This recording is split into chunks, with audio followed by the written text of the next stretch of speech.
Hi, everybody. Welcome back to the Bottle Stories podcast and another episode of One Sip and One Question.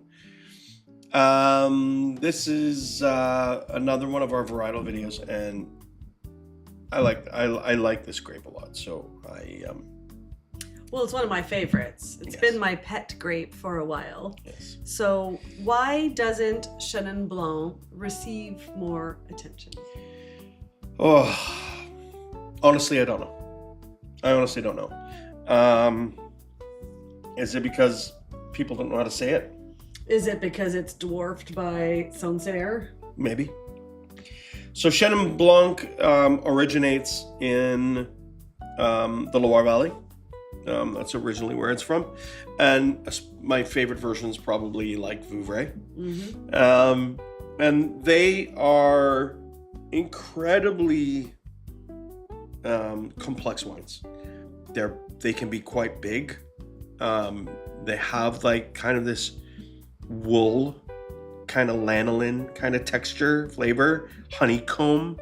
It's very unique, and it's also like very age-worthy.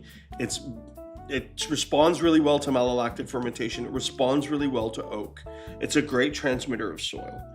The best versions obviously are happening in the Loire, but there are also some extraordinary versions. We've had some really good stuff from South Africa. New World. Mm-hmm.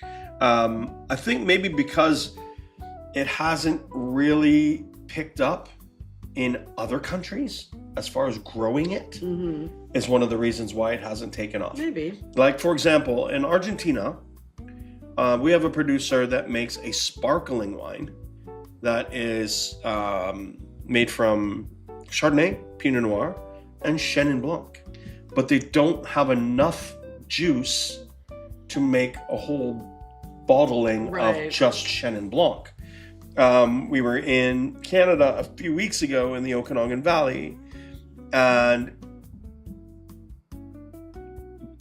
Quail's Gate makes an absolutely extraordinary. Particular clone. Extraordinary. of- It's a Loire Valley clone. Extraordinary Chenin Blanc. Really extraordinary It was our Chenin Blanc. favorite of the That was week, our I favorite think. one of the Yeah, week. yeah, Absolutely. Yep.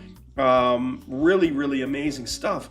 So there are great versions that are out there, and there's great versions that you can get your hands on in different places. But I think just simply because it's not so pervasive in wine culture like the big 8, right? Those Well, big it's not one it's of not the- grown everywhere. It's not easily grown in non-traditional wine countries.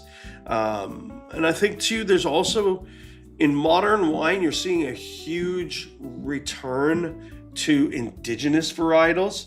So like, you're not going to get anyone in Italy now to start introducing Chenin Blanc into their vineyard sites. It's not going to happen. No. Or Greece or Austria or Germany or any of these places. They're not going to start introducing Chenin Blanc into their vineyard sites because they don't need to. They're focused more on resuscitating indigenous varieties. Like back in the 80s, they started in bringing in all these funky grapes into Italy, right? So all of a sudden you had Riesling and Chardonnay getting planted in Piedmont, right? So in the Barolo and Barbaresco area, you intermixed with the indigenous grapes. Now you had Chardonnay and Sauvignon Blanc and Riesling being planted, but why not Chenin Blanc, right? And now it's kind of too late because now you're focusing in those areas, like for example Piedmont. Now you're focusing Back to on Nascetta, Arnese, back to the original Timorasso. You're focusing on the original grapes of the region and trying to elevate them instead of bringing in a grape that was foreign and trying to elevate I just think it got overshadowed by Sancerre. because it comes from the same area. Whether it is the marketing part of it, whether it is actually the preference of I think the it was just wine. easier to drink. Yeah. Sancerre was just easier to drink. For the average base consumer that doesn't understand anything about wine, I think Sancerre was just easier to drink. So Sauvignon Blanc is a simpler, it's a simpler grape. It's not as complex and intense as Chenin Blanc. I think Chenin is One of the reasons why every sommelier on the planet loves Chenin Blanc is because it is complex. It's a very complicated grape. And it's it very isn't delicious. something that's part of an everyday conversation. Right. And when you go to a wine shop or a restaurant and you're asking for, hey, give me a cool experience that I haven't had, give me something that I don't know.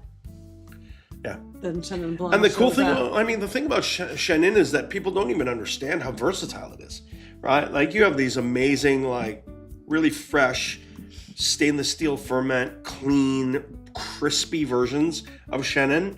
And then you have long oak aged Chenin. Then you have sweet Chenin. Off dry. And then dessert wine Chenin from Bonnezeau. Mm-hmm. Then you have sparkling Chenin from the sparkling Vouvray. You have demi-sec sparkling Vouvray. Like there are so many different versions of Chenin that people don't even understand. That, but it's not something that is as part of general population in a liquor store either. Yeah, right? it's not Like part of the daily lexicon, No. and I'm sad for that because I think Chenin is probably the one grape that I would get behind a huge push. It's the underdog. I love a good underdog. Yeah. So if you have the opportunity, guys, get out there, go explore, find some Chenin Blanc, and not just the South African Chenin Blanc because it's easy because it says Chenin Blanc on the label. Go and ask your local wine shop if they have anything from the Loire Valley that has Chenin Blanc in it. And if they have it, buy whatever you can. Try them all. Great They're with all seafood. unbelievable stuff. Yep. If you like seafood, that's your pairing. Make it happen. And we'll see you next time on another one. Cheers. Cheers.